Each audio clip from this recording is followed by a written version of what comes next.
dalawa dyan, naging kalab team ni Papa Eds. Papa Edo. Sige na po, sinong mas nauna na naging kalab team ni Papa Edo? Si Erica or si Reyna? Mga update, mga lagi naka-tune in na sa video ni Kalinga Prab. Sinong mas nauna po doon sa dalawa? Si Reyna po ba o si Erica? Daw po, alam ninyo. Aba, yung mga nagsasabing si Reyna. Si Reyna po daw. Si Reyna daw po nauna. Yan ha. So, ibig sabihin po, bago si Erica, is si Reyna. Ano? Si Reyna. So, nasaan si Reyna ngayon, mga kaibigan? Wala na. Ha? Wala na po. Siya po ay tinangay ng kanyang maganda at mabait na ina. Itong si Reyna po. Dinala sa ibang planeta.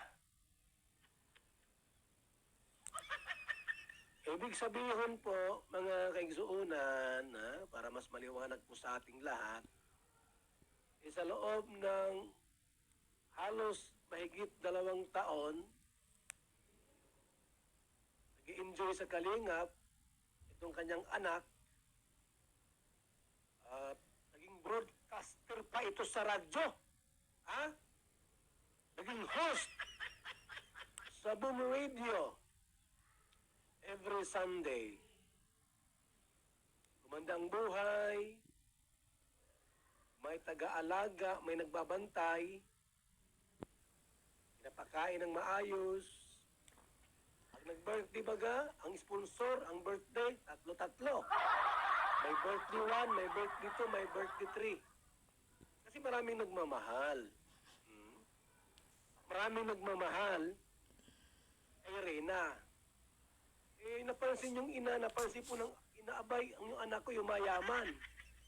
Gumaganda. Di po baga, napapansin nung ina, aba yung anak kong si Reyna ay gumaganda. Ako'y pumapangit. Inainggit yung ina sa anak. Isipin niyo po, pinapaaral pa ni Roda, di baga dyan sa school, inapit sundo, nakakotsi pati. Ay nainggit yung ina po, itong si Melanie, abay, mainggit sa kanyang puso, ay alisin mo yan. Di nakakabuti yun. Kinuha po, winakwak po ng ina, akala niya po ay siya magyaman. Balita ko, mayaman na raw ay, mayroon na sariling helicopter. Totoo ba yung may helicopter na si Melanie? Ito ang dinig ko ha, parang wala ata. Yun ang nangyari doon, di ba? Kaya si Reyna po ay nawala sa Kalinga. Nawala po. Winakwak nung ina. Ganun. Nasaan na nga po? Wala na nga.